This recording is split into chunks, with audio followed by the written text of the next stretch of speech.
When is it time to leave drug treatment? I'm Gerald Chambers, back to the channel. If you're in drug treatment right now and you're wondering when is the right time for you to leave, and if you're ready to go or you're unsure about that question, this is the video for you. Now, an easier question is, when is it time to go to treatment, right? And the time to go to treatment is when you look like this dude right here, right? When you rolling your car over, when you getting beat up by your ex-wife with a 9-iron, you know, when you ended up in jail or in the back of a police car. It's time to go.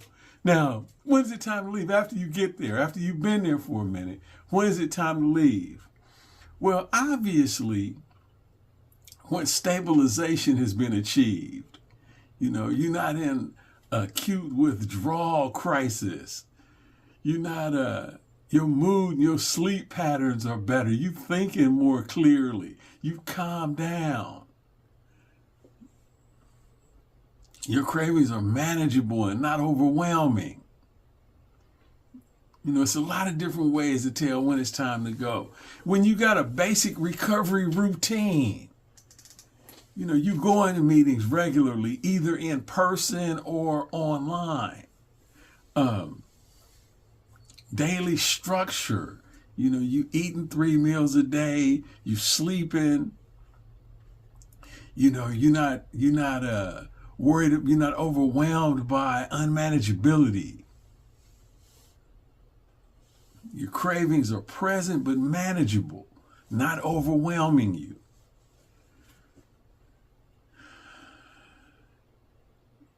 When you can tolerate discomfort without using. You know, it's easy to be serene when nothing is going on, but when the bullets start flying, when the punches start getting thrown, when the bills start coming in, can you tolerate that kind of stuff without needing to get high, without needing to act out? Put your hands on somebody, use a drug, or break the law. Can you live with life on life's terms? You can feel anxiety and anger and boredom without feeling like you need to use. You need to get high. If you answer that like, yeah, sometime I can with a little effort, you know, that's one thing. But if you say, no, I can never do it, you need to stay in treatment. When you have a plan for real life, that's when you should leave. Where are you going to live? Where's your housing? Where's your job? Where's your, you know, how are you going to eat and provide shelter for yourself? You shouldn't leave if you got to go back to the block, or you got to go back and be with those people, those same people that you use with. You shouldn't leave treatment. You should stay there. If you got someplace to go other than, you know, back to where you used and around people you use with, then stay in treatment. You know, you're ready to go when you accept that recovery is ongoing. Treatment is a stage, but your real recovery starts when you leave and when you adapt the routine that you had in treatment, or you change your routine to account for where you are now in your life. You got to go to meetings. You got to have some support. You got to have some sort of spiritual practice. You got to have some sort of money coming in, some sort of employment. You know, you got to have something to do other than just sitting around getting loaded or being resentful or being bored. When you understand that treatment helped you get started, but now you understand the assignment. I got to do some work. I got to do some footwork. I got to get out in these recovery streets and make sure that I got all the stuff, you know, meeting attendance, sponsor, literature, service commitment, power grading myself, doing some step work. Those things help. You know, big red flags. You know, oh, I'm good now. I don't need this anymore. You might be underestimating how big a problem you got and overestimating how good you are at dealing with it. You want to be careful. A better way to think about that is, wow, treatment helped me get started. Now I got an opportunity to keep this thing going. If you're still minimizing the problem, you need to stay in treatment a little longer. If you focused on leaving more than you are on recovery, that might be a telltale sign. You have no real plan for aftercare. You lead a program and the first thing you do is go to the liquor store. The first thing you do is go see Monisha.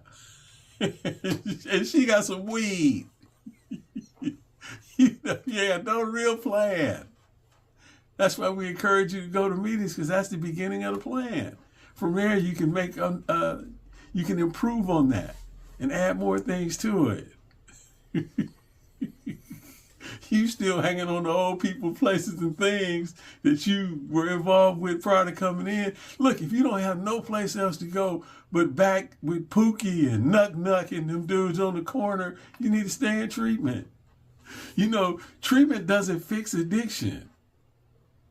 It helps you get started. It interrupts addiction and allows you to develop the tools you need to keep going. You know, the real recovery. Leaving early doesn't necessarily mean you're strong. It means you can't take discomfort. You can't take them people talking to you about your real life and what you're really doing. And you can't take the fact that you got to deal with some reality in treatment. We're going to ask you about yourself and what you up to. You might need to leave. It's too intense for you. You probably need to stay if that's the case. You're like real overconfident. Oh, I got this. Okay, right on. You know, instead of asking, how long should I stay? You should be asking yourself, well, can I live a week outside of here without having to pick up? Could I go 1 week? Could I go 1 hour? Could I go 15 minutes without picking up? A lot of dudes go to treatment and get out and they in the spoon by noon. They get out and immediately they right back at the liquor store. They right back at the dope spot. And then they right back at Cherry Hill or somebody else's detox somewhere. Because they didn't think about any of the things. And it's not entirely your fault if you relapse like that. Us in treatment, providing the treatment, we need to make sure you prepared. That's why I'm making this video. So you know what the assignment is and you can take care of yourself. Because we want you to launch. We don't want you to stay stuck on the runway. Some of y'all in treatment every 6 months. And we need to do a better job as treatment providers to make sure you know what you're supposed to be doing. The best discharges I ever work on are the ones that are planned, not impulsive, where you just get a feeling and leave. Yeah, we talk about that. We talk about endings in your life. How did things end? Did you have to throw a grenade in the room in order to end a relationship or a job or something? Or could you talk to the people about, hey, we at the fork in the road, baby. It's been wonderful, but I got to go this way. And that's the way a good discharge is laid out. You know, where are you going? Well, I'm going to go here and I got housing or I got a job or I got something to do. I know what meetings I'm going to. You know, in the NFL, when they come out, the quarterback comes out, he got the first 10 plays written on his arm. He's checking his wrist to see what he's going to play because he scouted the opposition. They know what plays to call. And if those don't work, they know what they want to go to. Same thing you got to do if you want to leave treatment. So anyway, if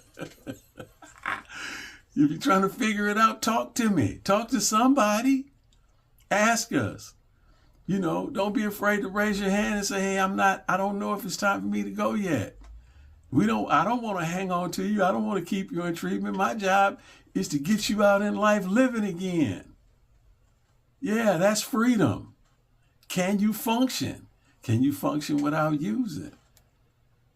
Yeah, can you function without breaking the law? Can you function without putting your hands on anybody? That's the real test. How long can you function without having to be put in the back seat of a doggone police car again? So anyway, till next time.